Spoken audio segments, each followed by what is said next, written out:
അസ്സലാമലൈക്കും. ഇന്നൊരു ചിക്കൻ്റെ റെസിപ്പിയാണ്. അതും വേറെ 5 ഇൻഗ്രീഡിയൻസ് വെച്ചിട്ട് ഉണ്ടാക്കാൻ പറ്റിയിട്ടുള്ള റെസിപ്പിയാണ്. ഇതിന് നമുക്ക് സവാള, തക്കാളി അങ്ങനത്തെ ഒന്നും തന്നെ വേണ്ട. മെയിനായിട്ട് വേണ്ടത് ക്രഷ്ഡ് ചില്ലിയും അതുപോലെ തന്നെ ചെറിയ ഉള്ളിയും. അപ്പോൾ നമുക്കിത് എങ്ങനെ ഉണ്ടാക്കാൻ നോക്കാം. അപ്പോൾ ഇതിന് വേണ്ടിയിട്ട് കുറച്ച് ചെറിയ ഉള്ളി, ഇഞ്ചി, വെളുത്തുള്ളി എടുത്ത് വെച്ചിട്ടുണ്ട്. ചെറിയ ഉള്ളി എത്ര വേണമെന്ന് ഞാൻ പറയണില്ല. നമ്മൾ എത്രത്തോളം എടുക്കുന്നുണ്ടോ അതിനനുസരിച്ചുള്ള ചിക്കന് ടേസ്റ്റ് കൂടുകയുള്ളൂ. അതുപോലെ തന്നെ ചെറിയ ഉള്ളിയുടെ കാൽഭാഗം മാത്രം വെളുത്തുള്ളി എടുക്കുക. ഒരു ചെറിയ കഷ്ണം ഇഞ്ചിയും കൂടി എടുക്കുക. അപ്പം ഞാൻ ഈ ഇഞ്ചിയുടെ പകുതി മാത്രമാട്ടോ ചേർത്ത് കൊടുത്തിട്ടുള്ളൂ. പിന്നെ ഇതുപോലെ ക്രഷ് ചെയ്ത് വെച്ചിട്ടുള്ള ഉണക്കമുളക് ഉണ്ടല്ലോ, അതാണ് വേണ്ടത്. അപ്പം നമ്മളിതിൽ വേറെ മഞ്ഞൾപ്പൊടിയോ മല്ലിപ്പൊടിയോ അങ്ങനത്തെ മസാലപ്പൊടികളൊന്നും ചേർക്കുന്നില്ല കേട്ടോ.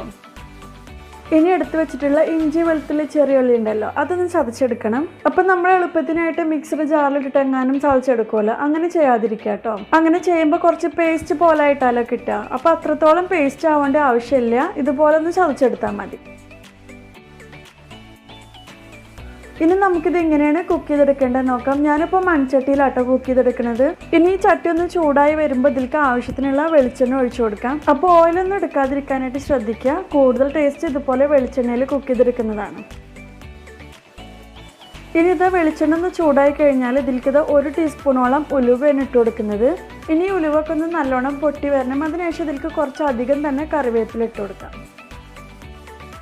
ഇപ്പോൾ ഉലുവയും കറിവേപ്പിലൊക്കെ മൂത്തിട്ടുള്ള ഒരു നല്ല സ്മെല്ലൊക്കെ വരുന്നുണ്ട്. അതിനുശേഷം നമ്മൾ ചതച്ച് വെച്ചിട്ടുള്ള ഇഞ്ചി, വെളുത്തുള്ളി, ചെറിയ ഉള്ളി ഉണ്ടല്ലോ, അതും കൂടി ഇട്ടിട്ടൊന്ന് വഴറ്റി കൊടുക്കാം. അപ്പോൾ നല്ലോണം വഴന്ന് വരേണ്ട ആവശ്യമൊന്നുമില്ല. ഇതിൻ്റെ പച്ചമണമൊക്കെ ഒന്ന് മാറിക്കിട്ടിയാൽ മതി.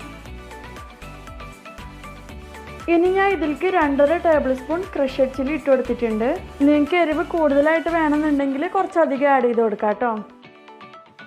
ഇനി മുളകും പുള്ളിയൊക്കെ ഒന്ന് മൂത്ത് നല്ലൊരു സ്മെല്ല് വരുന്നത് വരെ വഴറ്റി കൊടുക്കാം. അപ്പോൾ ഈ മസാല അധികം കുഴഞ്ഞു പോകരുത് കേട്ടോ. ആ ഒരു പരുവത്തിൽ വേണം വഴറ്റിയെടുക്കാൻ. അതിന് വേണ്ടിയിട്ട് ഒരു മീഡിയം ഫ്ലെയിമിലിട്ടിട്ട് ഇതുപോലെ വഴറ്റിയെടുത്താൽ മതി. ഇനി ഇതിലേക്കൊരു കളറിന് വേണ്ടിയിട്ട് 1 ടീസ്പൂൺ കാശ്മീരി മുളക് പൊടി ഉണ്ടല്ലോ, അത് ആഡ് ചെയ്ത് കൊടുക്കുന്നുണ്ട് കേട്ടോ. അപ്പോൾ അത് ഓപ്ഷണലാണ്, നിർബന്ധമൊന്നുമില്ല. ആഡ് ചെയ്ത് കൊടുക്കുകയാണെന്നുണ്ടെങ്കിൽ ഒന്നുകൂടെ ഒരു നല്ല കളർ കിട്ടും. ഇനി ഇതൊന്നുകൂടെ ഒന്ന് മിക്സ് ആക്കി കൊടുത്തതിന് ശേഷം അതിൻ്റെ കൂടെ തന്നെ ഇതിലേക്ക് ആവശ്യത്തിനുള്ള ഉപ്പും കൂടെ ഒന്ന് ആഡ് ചെയ്ത് കൊടുക്കാം. ഇതിന് വേണ്ടിയിട്ടുള്ള മസാല കൂടെ റെഡി ആയിട്ടുണ്ട്. ഇനി ഇതിലേക്ക് ആഡ് ചെയ്ത് കൊടുക്കുന്നത് മെയിൻ ഇൻഗ്രീഡിയൻ്റ് ആയിട്ടുള്ള ചിക്കനാണ്. അപ്പോൾ ഇത് 1/2 കിലോ ചിക്കനാണ് ഞാൻ ഇവിടെ എടുത്തിട്ടുള്ളത്. നിങ്ങൾ ചിക്കൻ കട്ട് ചെയ്യുമ്പോൾ നല്ലോണം ചെറുതാക്കി കട്ട് ചെയ്യാനായിട്ട് ശ്രദ്ധിക്കുക. ഇതിപ്പോൾ ഇവിടെ കഴുകി ക്ലീൻ ആക്കി വെച്ചിട്ടുണ്ട്. ഇനി ഈ ചിക്കൻ ഇതിലേക്ക് ഇട്ട് കൊടുത്തിട്ട് ഒന്ന് മിക്സ് ആക്കി എടുക്കാം. മിക്സ് ആക്കി കഴിഞ്ഞാൽ ഇത് വേവുന്നത് വരെ 10 to 15 മിനിറ്റ്സ് വരെ ഒന്ന് അടച്ചു വെക്കാം. ഇപ്പോൾ ഒരു 15 മിനിറ്റ് കഴിഞ്ഞിട്ടുണ്ട്. അപ്പോൾ ഈ കാണുന്നത് ചിക്കനിൽ നിന്ന് ഇറങ്ങിയിട്ടുള്ള വെള്ളം കേട്ടോ. ഈ ഒരു പരുവത്തിൽ വേണം നമുക്ക് കിട്ടാനായിട്ട്. ഇനി ഇത് അടച്ചു വെക്കേണ്ട ആവശ്യമില്ല. ഇതുപോലെ തുറന്ന് വെച്ചിട്ട് തന്നെ ഇതിങ്ങനെ മിക്സ് ആക്കി കൊടുത്ത് വെള്ളം വറ്റിച്ച് മൊരിയിച്ചെടുക്കണം. ഇതിലുള്ള വെള്ളം വറ്റും തോറും ചിക്കൻ്റെ കളർ ഇങ്ങനെ മാറിക്കൊണ്ടിരിക്കും.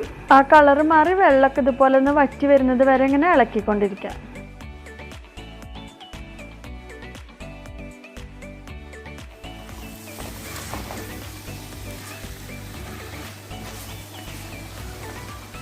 ഇപ്പോൾ ചിക്കൻ മൊരിഞ്ഞ് വന്നിട്ടുണ്ട്. നിങ്ങൾക്ക് ഒന്നും കൂടെ ഒന്ന് മൊരിയിച്ചെടുക്കണം എന്നുണ്ടെങ്കിൽ ഇതുപോലെ ഒന്ന് കുറച്ച് നേരം കൂടെ ഇട്ടിട്ടൊന്ന് മിക്സ് ആക്കി കൊടുത്താൽ മതി.